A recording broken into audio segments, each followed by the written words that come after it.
Hello and welcome to World Talks on TVP World with me, Ashim Kumar. The coalition of the willing, comprising countries supporting Ukraine, met at the Élysée Palace in Paris on Tuesday to finalise security guarantees in case of a ceasefire with Russia. The summit, also attended by US envoy Steve Witkoff and Jared Kushner, aims to turn political pledges into binding commitments on military support, intelligence and logistics, and a US-led ceasefire monitoring mechanism. Joining us to assess the impact of this agreement is Manas Chawla. He's CEO of London Politico. Manas, welcome to TVP World. Thanks for taking the time. Thank you for having me, Ashim. So it's a pleasure. So your biggest takeaway from the meeting today? Well, we know that the coalition of willing have been meeting several times since March this year, and yet we're still not sure what they are willing to do. Today's declaration, the press conference that followed it, is very heavy on rhetoric, but very light on details. The big headline news is that the UK and France have a joint declaration to have some sort of a military force in Ukraine, a declaration of intent to do so in the event of a ceasefire. And we don't know yet, precisely what level of military force, what involvement it'll have with the Ukrainian armed forces. We don't know, as Keir Starmer said, the military hubs that will be established, exactly where there will be or to what end they will be used. But we do know that this is a necessary step in the path forward. The second thing that I think that's really necessary to consider, once again, this is all in the condition of a ceasefire, of course, that most Ukrainians will not be happy with unless there are strong security guarantees, including those from the Americans. The Americans so far have only gone as far as supporting, monitoring and verification possibilities in the event of a ceasefire, but not the sort of ironclad security guarantees that Zelensky and the Ukrainians want. And of course, then there is the question of territorial concessions, the question from which, Vladimir Putin has not compromised even a little bit over the last several months. All right. Yeah, thanks for that. You raise a number of issues here. Let's start with what you call ironclad security guarantees. I mean, that's a fairly knotty problem in its own right. Let's imagine you've got British and French troops on the ground in Ukraine. They're hit by some Russian munition. Is this a war on NATO troops? Does NATO then get involved? How do we deal with something like that? Well, that's exactly where the details become fuzzy. You mentioned NATO. What's really interesting is this is happening at a time when something truly unprecedented is happening in NATO. Not since World War II have we seen one NATO ally express claims of aggression against another NATO ally. And we've seen in the aftermath of the kidnapping in Venezuela, Donald Trump talk about needing to take Greenland. His advisors potentially alluding to taking Greenland by force. And so the Europeans obviously will be hesitant in a situation like this to think of NATO as a backstop for any kind of security in Ukraine, as much as Steve Witkoff and Jared Kushner, the two Americans in the room today in Paris, might lead them to believe, if they know that Donald Trump sitting on the other end could do a complete 180 from the White House, no matter what is promised today. All right. Okay. So in terms of this agreement, it's supposed to be a legally binding commitment amongst all these European nations and the US, of course, and others. But it's not a unified agreement, is it? Some countries are agreeing to some things, others are agreeing to other things. So, I mean, is it only going to be France and Germany that puts boots on the ground? And what are the others going to do? I mean, Poland, for example, made it very clear they're not putting boots on the ground. What is Hungary, Slovakia, Czech Republic? Are they going to keep up their side of the bargain in this? In other words, what makes this any different? What's changed since yesterday? Yeah, I mean, I think our understanding so far is that France and the UK are willing to put boots on the ground in Ukraine, uh, to backstop a ceasefire. Germany, on the other hand, will has not, at least so far, committed to putting boots on the ground in Ukraine. In the press conference, they mentioned that they will consider putting it in NATO territory, putting some German troops near Ukraine, not in Ukraine. And likewise, the posture of other countries differs significantly, and this will be a fluid situation. It'll be one that changes, as the weeks progress. And so certainly what we're not getting is a unified position. And you mentioned that this is a legally binding agreement. I mean, technically, the Budapest Memorandum was also a legally binding agreement, which sought, U.S. and other European security assurances for Ukraine's sovereignty. And what we're effectively waiting for here, and what many of the Europeans will be waiting for, is what concrete steps the Americans are willing to take, such that the Ukrainians, can be compelled to sign a peace agreement if Vladimir Putin continues not to compromise on territorial concessions.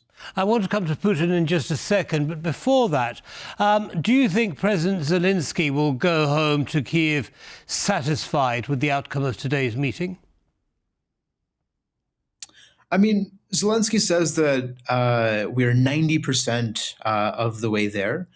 This is certainly a substantial amount of progress made during one meeting. I think Zelensky going into this knew that he wasn't probably going to get a breakthrough, given that on the other side of the Atlantic, the very stability of NATO is in question, given that other NATO allies, particularly in the Nordics, are fearing for their own territorial sovereignty. I think Zelensky would have kept his expectations measured, and we'll be going back happy from this. At the very least, it is, in fact, a big symbolic show of force. I mean, this is one of the very first times that we've had American representation with the coalition of the willing. And that really does send a signal not only to the population in Ukraine, but also somewhat to Russia.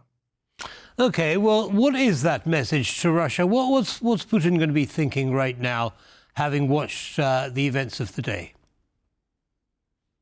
Yeah, I mean, I don't think Putin will be hugely bothered by the events of the day, only because, and like I've said, many times over, the onus of the negotiations really rests on the United States' ability to bring both of these players onto similar footing on the negotiating table. Ukraine's negotiating position has moved immensely. Since many of these peace talks started. We've heard 28-point plans, 20-point plans. Vladimir Putin's, however, haven't. And I would argue they haven't because, nothing near the sufficient amount of pressure has been put on Putin to really move his negotiating position towards the middle. Right? We haven't seen an extraordinary amount of economic sanction or pressures that the United States could inflict, indeed, that many Republicans want to. We haven't seen diplomatic ramifications. We haven't seen promises of military support. These are the things that will get Vladimir Putin to come to the negotiating table to actually compromise. And we haven't seen that so far. But today I do not include any of those things in your opinion. And therefore, Putin's going to say, well, much ado about nothing, business as usual starting tomorrow. Is that right? And I think that's exactly right. And I think, the piece of news from today Putin will be focused on is actually not this one, but it's the one about, Greenland. I think Putin, whose perhaps primary mission throughout his entire foreign policy has been to destabilize NATO, will be very happy to see two NATO allies, quibbling amongst themselves as he's able to drag a stalemate on the European continent. Right. OK, now I'll come to Greenland and NATO in just a second if we have time. But the whole of what has happened today, and in fact for many months previously, hinges on a ceasefire. Now, Putin has shown no inclination whatsoever to have a ceasefire or to encourage it. As you say, he hasn't budged an inch since he made his maximalist demands. So surely this is, less than useless. There's not going to be a ceasefire. This agreement's never going to come into play. Would you agree? Yeah, I mean, I don't want to say this is useless because at the end of the day, when there is a ceasefire and if there are going to be forces there, there does need to be some sort of political and legal path paved for it, and this is an important step in doing so. It's an important step in, signaling unity. It's an important step in, showing that perhaps not Donald Trump, but at least some of his advisors are willing to move the White House's position closer to that of Ukraine's. But again, in the larger scheme of things, I completely agree with you, Ashim. There's still no clear path for peace on the ground in Ukraine. There's no clear path towards a ceasefire. Okay, so I want to talk in the last couple of minutes that we have left, Manas, I want to talk about Greenland. You've alluded twice now to a disunity amongst NATO, with Trump saying he wants to take over Greenland, and you said that Putin's actually going to be quite happy watching this fragmentation of NATO. Tell us more. I mean, what do you think's actually going to happen in that dynamic? I mean, we've seen a sort of change of posture, I would argue, from the Nordics in previous months compared to today. In previous months, the aim was to pacify Donald Trump, was to sort of keep this issue out of the headlines, out of discussions.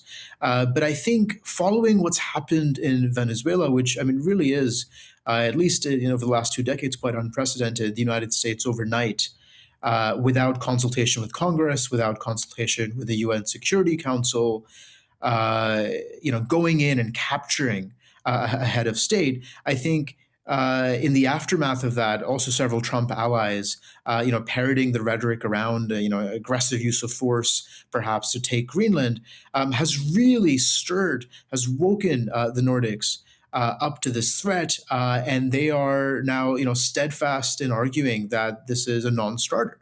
In fact, we saw at the beginning of the summit today in Paris, the Europeans trying to get the Nordic countries to, keep this as a separate agenda, lest it, fragment cooperation on Ukraine. But for once, the Danish Prime Minister, she was very resolute in making this her primary point and arguing quite effectively that the very promise of NATO and necessity of NATO rests not just on what is happening in Ukraine, but also very much so on what's happening in Greenland.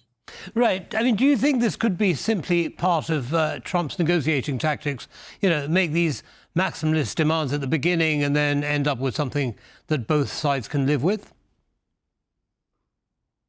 I mean, perhaps, but the Europeans surmise that Trump wants, some sort of additional military presence in Greenland, and that's certainly what Trump says. And the Europeans and the Danes in particular are willing to give him that. They're willing to give him, additional military resources, American military resources to be kept in Greenland, for a base to be built, for ports to be operational, right? Trump's primary threat that he sees there is Chinese and Russian ships clogging the water near Greenland.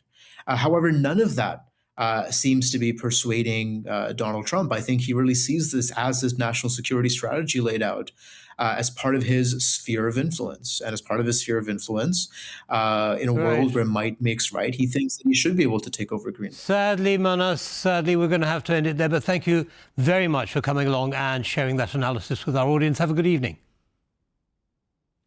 Thank you so much, Ashim, for having me. Bye-bye. Thank you. And that brings us to the end of this episode of World Talks. Don't go away, though. Lots more coming up. Goodbye.